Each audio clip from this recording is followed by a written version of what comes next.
Ito nga pala yung araw na minsan nga lang kami lumuluwas. At syempre, dahil wala naman tayong sariling sasakyan, naghihintay nga lang kami ng aming pwedeng masakyan. Syempre, one day, hindi na tayo pampasahero, charot.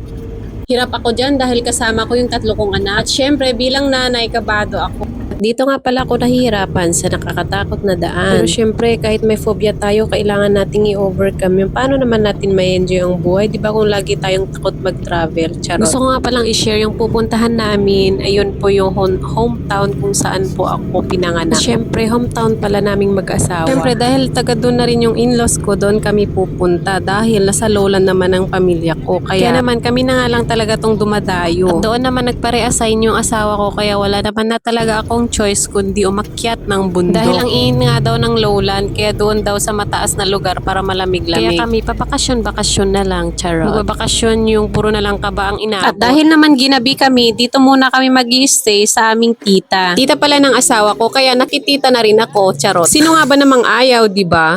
O siya, bukas na lang natin ito ipagpapatuloy dahil hindi pa naman kami nakakarating kung saan kami pupunta talaga. Okay, hello, good morning. At heto na nga, umaga na, 'di ba? Sabi ko, ngayong umaga, ito na yung araw kung saan bababa kami ng bundok. So, let's enjoy the view mga mare ngayong umaga. So, bago tayo bumaba, enjoy muna natin, 'di ba? Kain muna, kape-kape. Ito na nga pala yung mga kids ko, 3 sila. Gusto ko nga yung i-delete kaso, 'di ba?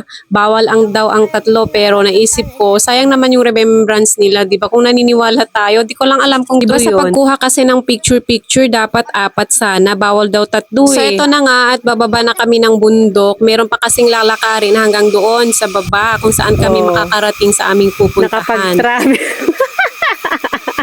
At syempre, nasa gitna tayo ng forest, kaya enjoy the maingay.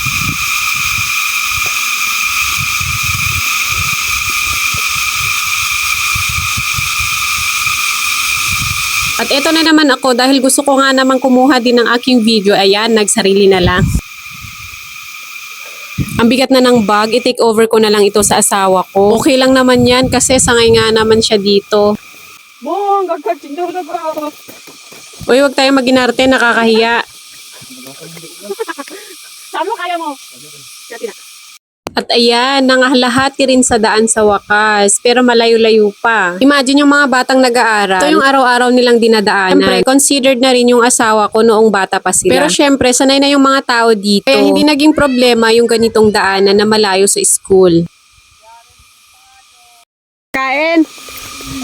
Kasi tag-ulan. Malapit na. Kaya lagi naming sinasabi sa mga anak namin, ang swerte nyo kasi kapitbahay lang natin yung school. Tapos yung ibang bata ganito ang dinadaanan, makapasok lamang sa school. Tapos syempre, isipin mo naman yung grade 1 ngayon, kung ilang taon na sila, tapos yan yung dinadaanan nila papunta doon sa school nila. Kaya kung ikaw hindi ka nahihirapang pumasok sa school, di ba ang bless mo?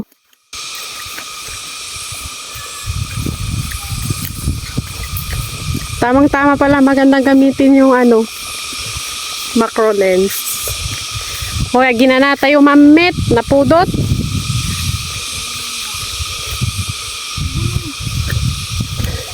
Ang kayo nga uminom?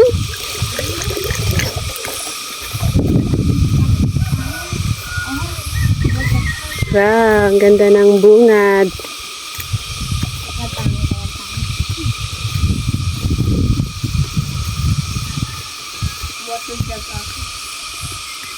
Kayo na mama maudit. Ako. Pakadanagan nyo aya.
Iya, ay.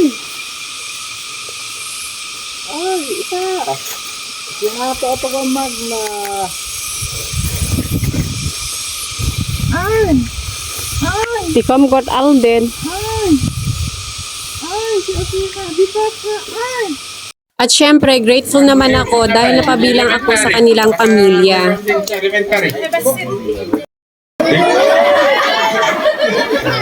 Thank you. Nilang. Kita man hay group singing ta ilid sitaw ay mulud. Manipo din si Mama, Tangkaw Star, Syempre, ito na yung dahilan ng aming pagta-travel. Kaya thank you kay Lord at nakarating naman kaming safe and sound. And syempre, thank you guys for watching sa aking mini vlog sa aming pag-travel. Huwag mo naman kalimutan akong i-follow. See you next time!